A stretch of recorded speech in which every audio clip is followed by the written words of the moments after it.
सभी को नमस्ते। सभागार में उपस्थित सभी आदरणीय अधिकारीगण, जो टॉपिक सामने आया है, मैं क्या खाऊं, सुनने में बहुत ही सिंपल सा क्वेश्चन है। खाना मतलब समटाइम्स हमें ये भी लगता है कि ये भी कोई टॉपिक है जिस पे हमें बात करनी चाहिए, मगर ये एक बहुत ही महत्वपूर्ण टॉपिक है। और आज महर्षि दयानंद सरस्वती जी की जयंती पर हमने अगर इसे चुनौतियों का चिंतन में शामिल किया है, उसमें अगर ये आज टॉपिक डिस्कस हो रहा है तो ज़रूर इसका कुछ रेलेवेंस, ज़रूर इसका कुछ महत्व रहेगा। मैं कोशिश करूँगी कि मैं अपनी बात को और इन विचारों को आप सब तक पहुँचा सकूँ। खाना यानी कि हमारी बॉडी को चलाने का एक फ्यूल। हम सब कार चलाते हैं, हम सब के पास कोई ना कोई व्हीकल है। उस व्हीकल में एक बहुत ही क्लियर इंडिकेशन है उस व्हीकल के इंजन का क्या फ्यूल होगा। जो पेट्रोल वाली गाड़ी चलाते हैं वो पेट्रोल ही डलवाते हैं या कभी सीएनजी और डीजल भी डलवाते हैं? आप लोग सब गाड़ी चलाते हैं। पेट्रोल व्हीकल में पेट्रोल डलता है और सीएनजी व्हीकल में सीएनजी डलती है, डीजल व्हीकल डीजल से चलता है। अगर इसी व्हीकल के फ्यूल को चेंज कर दिया जाए तो क्या वो व्हीकल ठीक से काम करेगा? नहीं करेगा। ऐसे ही ये आहार हमारे लिए, हमारी बॉडी का एक फ्यूल है और हमारे इंजन को, हमारी बॉडी को किस रूप में बनाया गया है उसके अकॉर्डिंग ही उसका फ्यूल तय होना चाहिए। तो अब सवाल यह आता है कि हमारी बॉडी यानी हमारे इस इंजन का फ्यूल क्या है। आजकल का जो नैरेटिव डिसाइड हो रहा है, जो प्रचलन हो रहा है, जो प्रमोट हो रहा है, वो ये है कि non veg was always part of our life. Ram भी जो है वो नॉनवेज खाते थे, क्या मिलता था जंगल में वही मिला है। ऐसी ऐसी बातें हमारे सामने निकल कर आती हैं। मगर अगर आप एक बात को याद करें कि जब भी कभी कोई भी वेजिटेरियन किसी ऐसी जगह पे या किसी भी ऐसे व्यक्ति के साथ है जो नॉन वेजिटेरियन है, उसके मुख से एक बात हमेशा अनायास निकलती है, अरे मेरी प्लेट या मेरा फूड जो है वो प्योर रखना, मेरा धर्म भ्रष्ट नहीं कर देना, या तुमने मेरा धर्म भ्रष्ट कर दिया। ये सेंटेंस हम आज से नहीं सालों से सुनते आ रहे हैं, शायद सदियों से, शायद पीढ़ियों से। तो ये बात कि मेरा धर्म भ्रष्ट ना हो जाए इस फूड के इनटेक से, बहुत क्लियरली ये इंडिकेट कर रहा है कि हमारा धर्म, हमारा ओरिजिनल धर्म कभी भी नॉन वेजिटेरियन नहीं रहा, यानी वो भ्रष्ट होने पर नॉन वेजिटेरियन बन जाता है। तो धर्म क्या कहता है? धर्म क्या है? वेजिटेरियन, शाकाहार। उसी के लिए हमारा शरीर बना है और उसी को हमने, हमारा धर्म और हमारे वेदों ने भी कहा है। अभी जैसे लक्ष्य जी ने भी इंट्रोड्यूस किया कि जैसा खाएंगे अन्न वैसा होगा मन। तो आखिर ये नैरेटिव्स क्यों बनाए जा रहे हैं? क्यों ये बात आ रही है सामने कि non veg can be part of our life और एक्सेप्टेबल कीजिए, रादर इसको इम्पोज किया जा रहा है, चाहे वो जिम के इंस्ट्रक्टर्स के द्वारा हो, चाहे आप डॉक्टर के पास जब अपने रूटीन टेस्ट लेकर जाते हैं और वो कहते हैं जी अरे आप वेजिटेरियन हैं, आपके फूड में तो कहीं से आपको डेफिशिएंसी रहेगी ही रहेगी, आपको अमीनो एसिड्स नहीं मिलेंगे, आपको प्रोटीन नहीं मिलेगा, and so on so fourth. तो ये क्यों? क्या ये किसी षड्यंत्र का पार्ट है? जी हाँ, क्योंकि आपका अन्न आपका मन तय कर रहा है। तो जैसे ही आपका अन्न बदलेगा, जैसे ही आपकी ये फूड हैबिट्स चेंज होंगी, आप कहीं ना कहीं अपने विचारों से भी दूर जाएंगे। आपका जो ओरिजिनल, आपके जो संस्कार, आपके जो वैल्यू सिस्टम्स हैं, ये उन पर आघात है। महर्षि दयानंद ने इन बातों को बहुत ही गहराई से, क्योंकि वो समझते थे, इसीलिए उन्होंने बहुत क्लियरली ये कहा अपने विभिन्न अपने वक्तव्यों में और अपने पत्राचार में, और राजा से भी ये रिक्वेस्ट करी कि जो भी कहीं पे हिंसा यानी पशुओं के अगेंस्ट हिंसा हो उसे रोका जाए, उसके विरुद्ध जो है वो एक बहुत दंडनीय मतलब अपराध की श्रेणी में था किसी भी पशु की हत्या करना।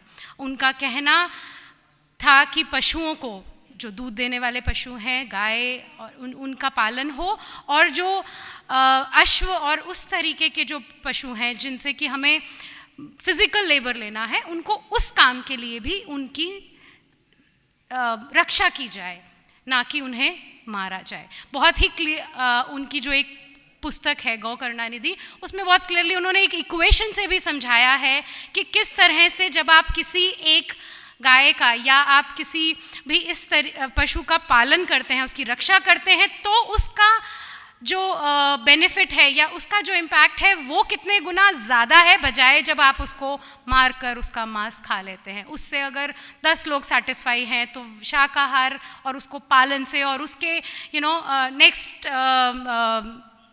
जिस तरीके से एक गाय और उसका परिवार और उस तरह से बढ़ेगा, तो उसका इम्पैक्ट कितने पीढ़ियों तक और कितनी आगे तक जाएगा। तो वो सब बातें कही गई हमारे वेदों में बहुत ही क्लियरली। ये इंस्ट्रक्शंस हैं कि मनुष्य को शाकाहार ही अपनाना चाहिए और हिंसा से दूर, और हिंसक भोजन, ये भोजन करने लायक भोजन नहीं है मनुष्य के लिए, उससे परहेज भी हमारे वेदों में बहुत क्लियरली मिलता है। तो अब मैं अगर ये कहूँ कि क्या फ़ायदा या क्या इसमें बेनिफिट है कि इस नैरेटिव को गढ़ा जा रहा है कि नॉन वेजिटेरियन फूड या हमें शाकाहार से दूर और हम मांसाहार की तरफ जा सकते हैं और इसको अपना पार्ट ऑफ लाइफ बना सकते हैं। बहुत क्लियरली आप सोचेंगे तो सबसे पहला बहुत ही डायरेक्ट बेनिफिट है एक बिजनेस, वो इकोनॉमी। इनको बेचने वाला, इसको काटने वाला, जो इसका व्यापारी है, उसको सीधा सीधा इसका फ़ायदा। जब खाने वाले नहीं होंगे तो उनके बिजनेसेस कैसे चलेंगे? उन्हें अपना बिजनेस बढ़ाना है, इसीलिए इस नैरेटिव को गढ़ा जा रहा है कि मांसाहार अपनाएं। सोशली, जैसे मैंने पहले भी कहा, आपके धर्म से ही आपको विपरीत किया जा रहा है। कन्वर्जन का तरीका और क्या हो सकता है? पहले कन्वर्जन के क्या तरीके थे? जबरदस्ती आपको मांस खिलाया जाता था, आपको कन्वर्ट कर दिया जाता था, तभी आप कहते थे कि मैं अपने धर्म से भ्रष्ट हुआ। तो आज ये बहुत ही सूडो वे में, बहुत ही शांति से, बहुत ही सॉफ्ट वे में आपको अपने धर्म से विरुद्ध और धर्म से विपरीत किया जा रहा है, जब आपको मांसाहार के लिए प्रमोट किया जा रहा है ताकि आप अपनी जड़ों से दूर हों। महर्षि दयानंद ने इन सभी चुनौतियों के बारे में जब सोचा, उनको दुख था, उन्हें इस चीज़ का अनुमान था कि ये अगर प्रचलन बढ़ा तो हमारा ये भारतवर्ष, हमारी ये जनरेशन किस तरफ जाएगी। इसी कारण उन्होंने इस मुद्दे को और इस चुनौती को हमारे सामने लाया। तभी एक समय तो ऐसा आ चुका था कि हम मांसाहार को एक्सेप्ट कर चुके थे और इसीलिए बलि प्रथा का आरंभ हुआ। बलि प्रथा बहुत ही प्रचलित थी उस समय में जब महर्षि दयानंद आए और उन्होंने इसका विरोध किया। उसका क्या कारण था? क्योंकि आपको मांसाहार करना है तो आपने एक भगवान क्रिएट कर दिया कि अरे भगवान को प्रसाद में मांस पसंद है, और भगवान को बलि चढ़ाई जाने लगी। महर्षि ने इसका कड़े शब्दों में विरोध किया। यही कारण है, यही उनकी देन है कि आज हम इस टॉपिक पे यहाँ डिस्कस कर रहे हैं, या फिर अलग अलग बड़े बड़े मंचों पे ये डिबेट हो रही हैं, वेजिटेरियनिज्म वर्सेस नॉन वेजिटेरियनिज्म।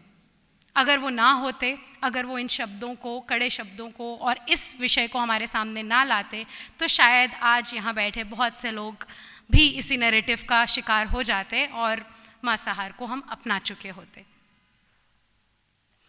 यहाँ तक कि जब हम एज की बात करते हैं, हम जीवेम शरदा शतम की बात करते हैं, हम 100 साल का जीवन जब एक्सपेक्ट करते हैं कि ह्यूमंस के लिए पॉसिबल है और यही ह्यूमन लाइफ है, तो उसका भी कारण इन्हीं में छुपा है, शाकाहार में ही छुपा है।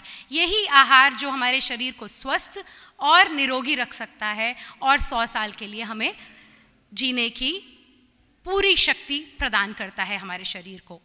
और ये बात कोई सिर्फ ग्रंथों में कही जाने वाली बात नहीं है। अगर आप फैक्ट्स भी उठाएंगे, आपने जापान को आप चेक कीजिए, जापान का एक ओकिनावा करके एक विलेज है जिसे कि विलेज ऑफ 100 ईयर्स कहा जाता है, बिकॉज वहाँ most of the population 100 years and above है। जब उनके साथ में रिसर्च की गई तो ये पाया गया कि वहाँ की लाइफस्टाइल में वेजिटेरियन फूड का, वेजिटेबल्स के इनटेक का जो है महत्व है और उसी पर बल दिया जाता है, और यही कारण है कि 100 ईयर्स की लाइफ या मोर देन 100 ईयर्स की लाइफ वहाँ most of the population achieve कर पा रही है। तो जब वो इस बात को समझ गए तो हम क्यों वेदों से दूर हो गए और हम क्यों मांसाहार को अपनाने लगे, और हम क्यों उन बातों के और उन एडवर्टीजमेंट्स के प्रलोभन में आ जाते हैं जो कहते हैं संडे हो या मंडे रोज़ खाएं अंडे। तो आज इसी विषय को थोड़ा सा और गहराई से सोचें, नहीं हम डिस्कस करें अलग अलग प्लेटफॉर्म्स पे, अपने दोस्तों के बीच, अपने ड्राइंग रूम्स में, ताकि आने वाली पीढ़ी जो है वो शाकाहार यानी कि हमारा धर्म जिस आहार की हमें प्रेरणा देता है उस पर स्टिक कर सके, उसे ही अपना सही आहार माने। तो मैं क्या खाऊं का प्रश्न बहुत ही सिंपल और सीधा है, मैं वो खाऊं जो मेरे शरीर का ईंधन है, उसका एक्चुअल ईंधन है, और जो उसको निरोगी और एक लंबी आयु जीने के लिए मदद करता है। इसी के साथ